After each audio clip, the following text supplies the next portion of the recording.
ఓం శ్రీ గురుభ్యో నమః. మహాపూర్ణాహుతి పుస్తకమాల 6 పరివర్తన యొక్క గొప్ప క్షణములు. క్రాంతిధర్మీ సాహిత్యము, యుగ సాహిత్యము, 21వ శతాబ్దపు సాహిత్యము. క్రాంతిధర్మీ సాహిత్యము, యుగ సాహిత్యము అనే పేరుతో విఖ్యాతి చెందిన ఈ పుస్తకమాల యుగద్రష్ట, యుగ సృజేత, ప్రజ్ఞాపురుషుడైన పండిత శ్రీరామశర్మ ఆచార్య ద్వారా 1989-90 మధ్యలో వారి మహాప్రయాణమునకు 1 సంవత్సరము ముందు ఒకే ప్రవాహములాగా వ్రాయబడింది. సుమారు 20 చిన్న చిన్న పుస్తకాల యందలి సాహిత్యాన్ని గురించి పూజ్య గురుదేవులైన పండిత శ్రీరామశర్మ ఆచార్యుల వారు ఈ విధంగా వివరించారు. మా ఈ ఆలోచనలు క్రాంతి యొక్క బీజాలు. ఇవి కొంచెమైనప్పటికీ ప్రపంచమంతా వ్యాపించి తమ ప్రతిభను చాటుతాయి, ప్రపంచ పటాన్నే మార్చివేస్తాయి. ఇప్పటి వరకు వ్రాసిన సాహిత్యము యొక్క సారము ఇందులో ఉన్నది. జీవితమంతా చేసినది ఇందున్నది. జీవితాన్ని మరియు చింతనను మార్చివేసే సూత్రములు ఇందున్నాయి. మా వారసులకు ఇది వీలునామా. ఇప్పటిదాకా వ్రాసిన సాహిత్యమును చదివినా చదవకపోయినా ఇది మాత్రము తప్పనిసరిగా చదవాలి. వీటిని చదవకుండా భగవానుని ఈ మిషను గురించి మీరు అర్థం చేసుకోలేరు, ఇతరులకు వివరించలేరు. ప్రతి కార్యకర్త నియమంగా దీనిని చదవాలి, జీవితంలోకి దింపుకోవాలి, అనగా ఆచరించాలి. ఇది యుగ నిర్మాణ యోజనకు చాలా అవసరం. అప్పుడే వారు 2వ చరణములోనికి ప్రవేశించగలరు. ఇది ఈ యుగపు గీత. ఒకసారి చదివితే అర్థం కాదు, 100 సార్లు చదవాలి, 100 మంది చేత చదివించాలి. మేము వ్రాసామంటే ప్రభావం లేదనుకోవద్దు. అలా జరగనే జరగదు. అర్జునుని మోహము భగవద్గీతతో పోయింది. మీ మోహము ఈ యుగ గీతతో పోతుంది. జీవితమంతటి మా సాహిత్యము ఈ శరీరపు బరువు కంటే చాలా అధికము.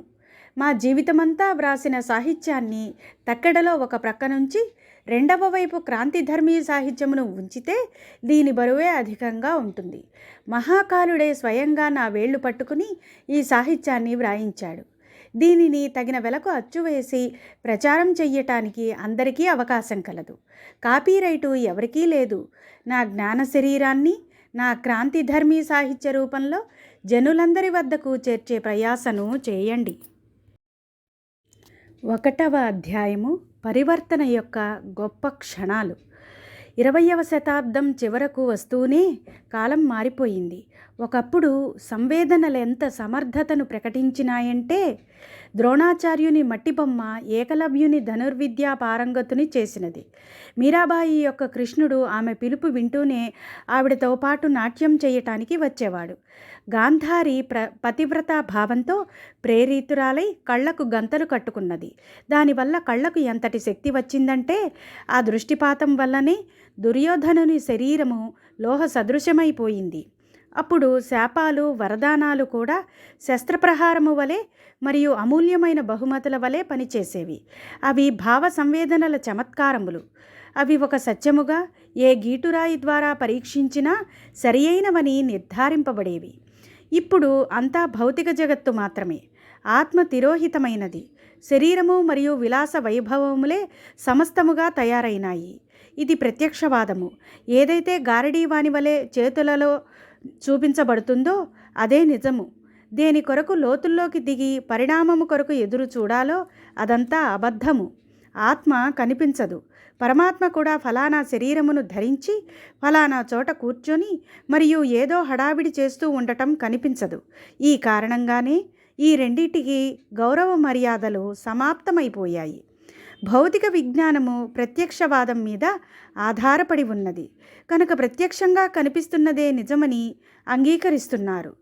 చేతన మరియు శ్రద్ధలకి ఒకప్పుడు శక్తిగా ప్రామాణికత ఉండేదేమో కానీ ఇప్పుడు మీట నొక్కగానే ఫ్యాన్ తిరగడము, లైటు వెలగడము వలె ప్రత్యక్షంగా కనిపించకపోవటం వల్ల దానిని విశ్వసించుటలేదు.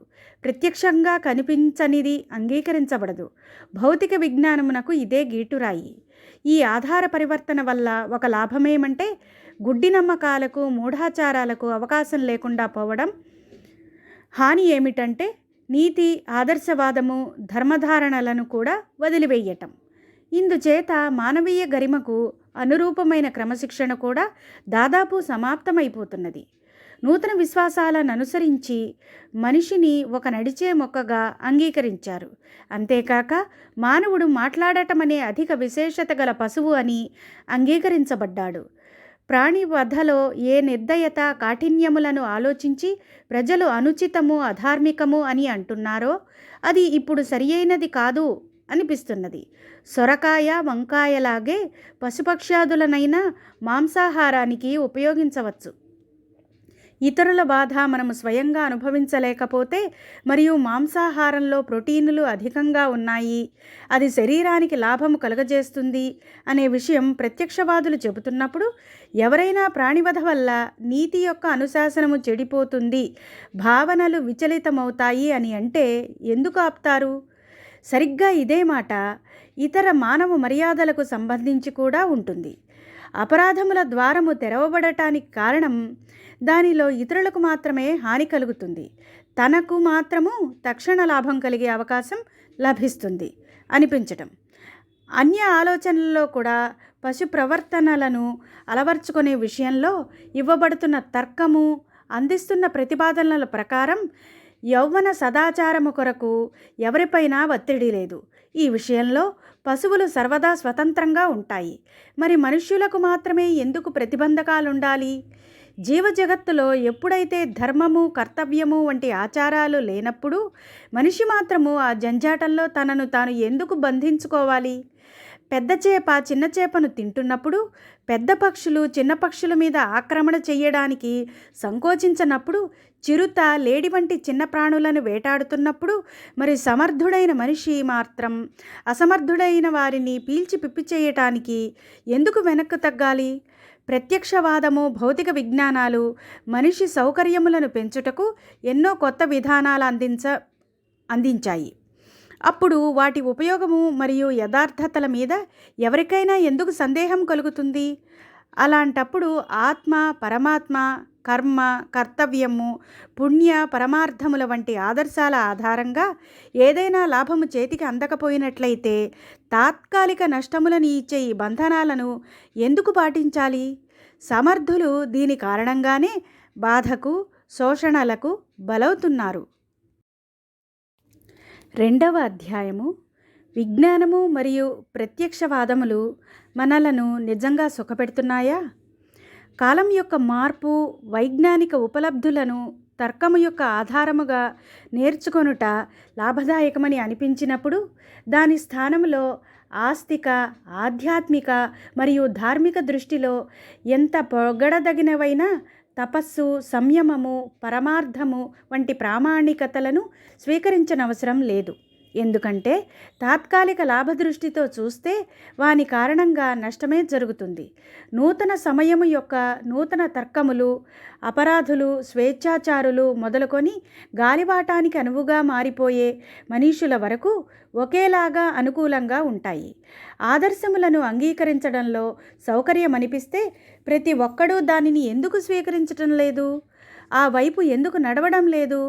మనీషి నీత్సే దృఢంగా ప్రకటించారు. తర్కవంతమైన ఈ యుగంలో పూర్వపు ఆదర్శముల ఆధారంగా ఉన్న ఈశ్వరుడు మరణించాడు. ఇప్పుడు అతనిని ఎంత లోతుగా సమాధి చేశారంటే భవిష్యత్తులో ఎప్పుడైనా అతడు జీవిస్తాడు అని ఎదురు చూడటానికి కూడా వీల్లేదు. ధర్మమునకు సంబంధించి అనేక మంది ప్రత్యక్షవాదుల అభిప్రాయం ప్రకారం అది వెనుకబడిన వారు కష్టములను సహించుటకు, విపన్నతలకు విరుద్ధంగా నోరు తెరవకుండా ఉండేటందుకు ఒక మత్తుమందు వలె పనిచేస్తుంది. దీనితో పాటే చాతుర్యము, సమర్థత ఆధారముగా అన్యాయమైన పనులు చేసే అనాచారులను నిర్భయులుగా తయారు చేస్తుంది. పరలోకం అనే ప్రశ్న ముందుకొస్తే దాని నుండి బయటపడటం చాలా తేలిక.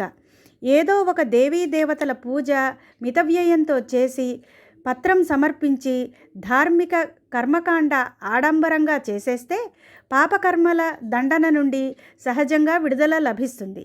ఎప్పుడైతే ఇంత చౌకగా పైన చెప్పబడిన పాపాల ప్రతిక్రియల నుండి బయటపడతామో అప్పుడు దారి స్పష్టంగానే కనిపిస్తుంది. మనస్సుకు నచ్చిన విధంగా ఆనందాన్ని అనుభవిస్తూ ఉండవచ్చు. దానితో ఏదైనా కఠోర ప్రతిఫలము శంకించవలసి వస్తే పారాయణలు, పూజలు అనే చౌకబారు పనులతో ఆ శంకను కూడా పోగొట్టుకోవచ్చు. కాలప్రవాహము వైజ్ఞానిక ప్రగతితో పాటు ప్రత్యక్షవాదాన్ని సమర్థిస్తున్నది. ధర్మము పట్ల, ఆధ్యాత్మిక చర్చల పట్ల, ప్రసంగాల పట్ల గౌరవాన్ని చూపించేవారు కూడా తమ జీవితాలను నాస్తికులు, అధర్మపరుల వలెనే గడుపుతున్నారు.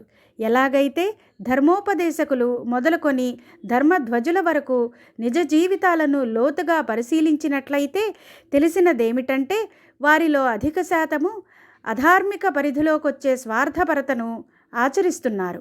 ఆడంబరము, మూర్ఘత్వము మరియు కపటము ఒక విధంగా ప్రచ్ఛన్న నాస్తికతయే.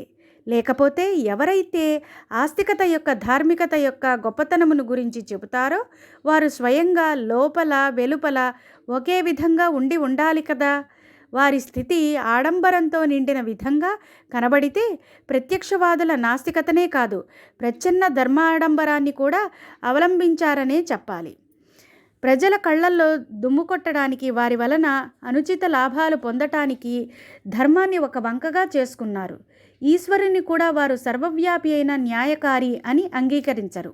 ఒకవేళ అంగీకరిస్తే ధార్మికత పట్ల వకాల్తా పుచ్చుకున్న వారిలో ఎవరూ కూడా పరోక్షంగానైనా అవాంఛనీయతలను దరిరానియ్యరు. విలువలు లేని ధార్మికులు మరియు నిర్మోహమాటంగా తిరస్కరించే నాస్తికులు దాదాపు ఒకే కోవలోకి చేరుతారు. ఈ స్థితి భయానకమైనది. వస్తువుల ఏ లోటును విజ్ఞానము పూర్తి చేసిందో, ఒకవేళ అది హస్తగతం కాకపోయి ఉంటే వెనుకటి తరాల వారి వలె సాదా జీవితాన్ని జీవిస్తూ ఆనందంతో సంతోషంతో ఉండేవారం. ఋషులు, తపస్వులు, మహామానవులు, లోక సేవకులలో ఎక్కువ మంది కష్టాలతో, లేమితో భౌతిక జీవితాన్ని గడిపారు. అయినప్పటికీ వారి యొక్క భౌతిక లేక ఆధ్యాత్మిక స్థితిలో బాధలు, కష్టాలు లేవు. నిజమేమిటంటే వారు నేడున్న సుఖ సమృద్ధులతో కూడిన ప్రజల కంటే అధిక సుఖశాంతులతో కూడిన ప్రగతిశీల జీవనాన్ని జీవించారు మరియు నవ్వుతూ నవ్విస్తూ సత్యయుగము వంటి వాతావరణమును ఏర్పరచుకొని గడిపారు. దానిని మరల పొందుట కొరకే మనమందరము తపన పడుతున్నాము. భౌతిక విజ్ఞానము సౌకర్య సాధనాలను సమర్థులకు లాభాన్ని అందివ్వటానికి అనేక ఆధారాలు ఉత్పన్నము చేసి అందించింది. దీనిలో కొంచెము కూడా సందేహం లేదు. బాహ్యమైన ఈ చమక్కుల మెరుపుల స్థితిని చూచి విజ్ఞానము నేటి సమయాన్ని చాలా వరకు సుసంపన్నం చేసింది అని చెప్పవచ్చు. కానీ రెండవ వైపు కాస్త దృష్టి మళ్లిస్తే పరదా తిరగబడిపోతుంది. దృశ్యాలు వ్యతిరేకంగా కనిపిస్తాయి. సంపన్నులు, సమర్థులు, చతురులైన వారి సంఖ్య చాలా తక్కువ. అతి కష్టంగా 10,000 మందిలో 10 మంది ఉంటారు. విజ్ఞానం ద్వారా తయారైన సౌకర్య సామాగ్రులు అధిక భాగము ఈ 10 మంది చేతులలోనే పరిమితమై ఉండిపోయింది. వారు ప్రోగు చేసుకున్నది ఎక్కడో ఆకాశం నుండి ఊడిపడలేదు. దుర్బలులుగా కనిపించే అమాయకులైన భావుకులు వెనుకబడి ఉన్నవారుగా భావించి వారి అధికారాలను అపహరించిన ఆ సంపద కొద్దిమంది చేతులలో ఏకత్రితమై ఉన్నది. అదే విజ్ఞానం యొక్క కానుక యుగ ప్రభావము, ప్రగతి యుగము అనే పేర్లతో కీర్తి, శ్రేయస్సు పొందుతోంది. ఈ విధంగా ఒక పక్షం ఎదుగుట, ఎక్కువ మంది పీల్చి పిప్పు చేయబడుట చూస్తూ వివేకవంతులు కనిపించే ప్రగతి వాస్తవానికి ఎంత ప్రగతి సాధించినది అనే అసమంజస స్థితిలో మునిగిపోతున్నారు. దీని వెనుక అధిక భాగము పీడిత, శోషిత, అభావగ్రస్తులుగా ఉన్న వారి చుట్టూ ఏదో కుచక్రము పనిచేయటం లేదు కదా. 3వ అధ్యాయము నీతిలేని భౌతికవాదముతో ఉద్భవించిన దుర్గతి. ఒక పెద్ద భవంతి నిర్మించాలంటే లోతైన పునాదులు తీయాలి. మట్టి, రాళ్ళు, సున్నము మొదలగునవి భూమిని తీయాలి. ఒక చోట కొండ ఏర్పడితే పక్కనే లోయ ఏర్పడుతుంది.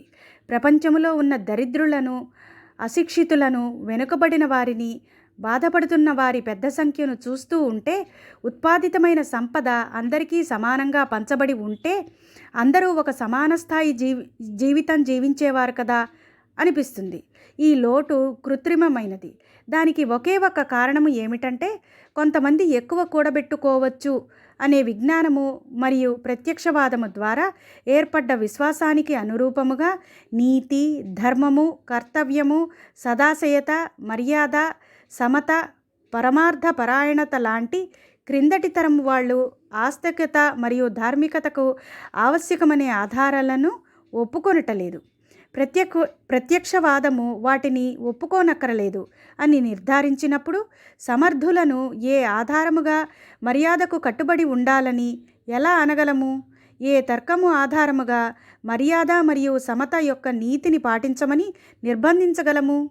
పశువులను నీతివంతులుగా పరోపకార పరాయణులుగా చెయ్యలేనప్పుడు కోతికి వారసుడైన మనిషికి అతను సంపాదించవచ్చు కానీ దానిని స్వంతానికి ఉపయోగించుకోకూడదని ఎలా వివరించగలము? న్యాయము, ఔచిత్యము, సద్భావనలు మరియు అన్నింటినీ పంచుకుని జీవించే నీతి రీతిని పరంపరలను పాటించమని ఎలా చెప్పగలము? ఈ ఆధ్యాత్మవాద ప్రవర్తన జీవించి ఉంటే నేడు భౌతికవాద ప్రగతి ఆధారముగా పెరుగుతున్న సాధనాల లాభము అందరికీ లభించి ఉండేది. అందరూ సుఖముగా సమున్నతముగా ఉండేవారు. ఎవరూ అనీతిపూర్ణ ఆచరణ చేసి ఉండేవారు కాదు. దానిని భరించటానికి ఎవరూ వివసులై ఉండేవారు కారు. విజ్ఞానము ఒకవైపు ఒకదాన్ని మించిన ఇంకొక అద్భుత చమత్కారములను ఉత్పన్నము చేస్తే రెండవ వైపు చాలా వాటిని లాగేసుకుంది. కొద్దిమంది సమర్థులు స్వర్గసుఖాలు అనుభవిస్తూ ఉంటే మిగతా వారందరూ నరక యాతన పడుతున్నారు. విజ్ఞానముతో పాటు సద్జ్ఞానము కూడా కలిసి ఉంటే భౌతిక ఆత్మిక సిద్ధాంతాల మీద ఆధారపడిన ప్రగతి మన ముందు ఉండేది. దాని లాభము ప్రతి ఒక్కరికి సమానముగా లభించి ఉండేది. కానీ ఏం చెయ్యగలం? భౌతిక విజ్ఞానము ఒకవైపు శక్తి మరియు సౌకర్యములు ఇస్తూ తన ప్రత్యక్షవాద మాన్యతల వల్ల నీతి, ధర్మ, సంయమ, స్నేహ, కర్తవ్యము మొదలగు వాటిని పక్కకు నెట్టివేస్తుంది. ఇటువంటప్పుడు నియంత్రణ లేని సమర్థుడు దైత్యుడుగా అవ్వడం స్వాభావికమే. ప్రగతియే సాధనాల బాహుళ్యమును సమర్థులను ఉదారవంతులై ఉచ్చస్థాయికి వెళ్ళమని ఏర్పరిచిందో, సమర్థులు దైత్యులుగా మారే వర్చస్వము బలహీనులను శోషణ చేసే స్థితికి తీసుకువచ్చింది. ప్రగతి అని చెప్పుకోబడుతున్న ఈ స్థితి నీతి మటుమాయమయ్యే స్థితికి తీసుకువచ్చింది. ఉదాహరణకు ప్రగతి పేరు మీద చేతికందిన మిరుమిట్లు గొలిపే ఉపలబ్ధుల వస్తుస్థితిని కూడా కళ్ళారా చూడగలగాలి. పారిశ్రామికీకరణ అనే పేరు మీద ఏర్పడిన కార్ఖానాలు ప్రపంచమునంతటినీ వాయు ప్రదూషణ మరియు జల ప్రదూషణతో నింపివేశాయి. అణుశక్తి పెరుగుదల వాతావరణాన్ని వికిరణములతో ఎలా నింపివేసింది అంటే మూడవ యుద్ధము జరగకపోయినా భావి తరాల వారు అంగవైకల్య స్థితిలోనే జన్మించవలసి ఉంటుంది. ఊర్జ యొక్క అత్యధిక ఉపయోగము ప్రపంచము యొక్క తాపమానాన్ని ఎంత పెంచిందంటే హిమప్రదేశం కరగడం వలన సముద్రంలో తుఫాను రావడం, ఓజోన్ అనబడే పృథ్వీ యొక్క కవచము చిరిగిపోవటం వలన బ్రహ్మాండీయ కిరణములు భూమి యొక్క సమృద్ధిని కాల్చివేస్తున్నాయి. రసాయనిక ఎరువులు, కీటనాశక మందులు కలిసి భూమి యొక్క సారమును విషంగా మార్చివేస్తున్నాయి. ఖనిజాలను వెలికి తీయటం ఎంత వేగంగా సాగుతున్నదంటే దానిని చూస్తుంటే కొన్ని దశాబ్దాలలోనే ధాతువులు, ఖనిజాలు, చమురు సమాప్తమైపోతాయి అని అనిపిస్తోంది.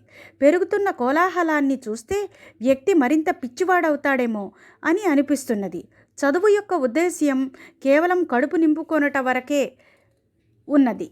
దానికి వినమ్రత యొక్క తత్వదర్శనముతో ఎలాంటి సంబంధము లేదు. ఆహారంలో రుచుల మీద ఏర్పడుతున్న వ్యామోహం వలన రోగగ్రస్తులవుతున్నారు. కామోద్దీపనము ఎంత వేగంగా పెరుగుతున్నదంటే దాని ఫలితంగా మానవునిలో జీవనశక్తి భాండాగారం మిగలదు. బుద్ధిలో ప్రఖరత, శీలం, సదాచారముల గుర్తులు కూడా మిగలవు.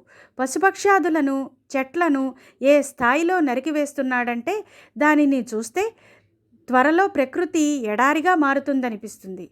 నీరసత, నిష్ఠురత, క్రూరత్వము, నికృష్టతలే పరస్పర వ్యవహారములో కనిపిస్తున్నాయి. మనిషి సామూహిక ఆత్మహత్యల దిశలో వేగంగా ముందుకు సాగుతున్నాడని మూర్ధన్యులైన వారు తేల్చి చెప్పింది తప్పు కాదు. మత్తు పదార్థముల సేవన వంటి దుష్ప్రవృత్తుల పెరుగుదల చూస్తుంటే పైన చెప్పినది అసంభవమని అనిపించదు. స్నేహ, సౌజన్యము మరియు సహకారముల యొక్క అభావముతో మనుష్యులు పిచ్చి కుక్కల వలె ఆక్రమణ చేసుకోవటం తప్ప మరింకేమీ చెయ్యలేరేమో. మానవజాతి ఈనాడు ఏ దిశలో నడుస్తోందంటే దాని వలన అతని గొప్పతనమే కాకుండా ఉనికి కూడా సమాప్తమైపోతూ కనిపిస్తుంది.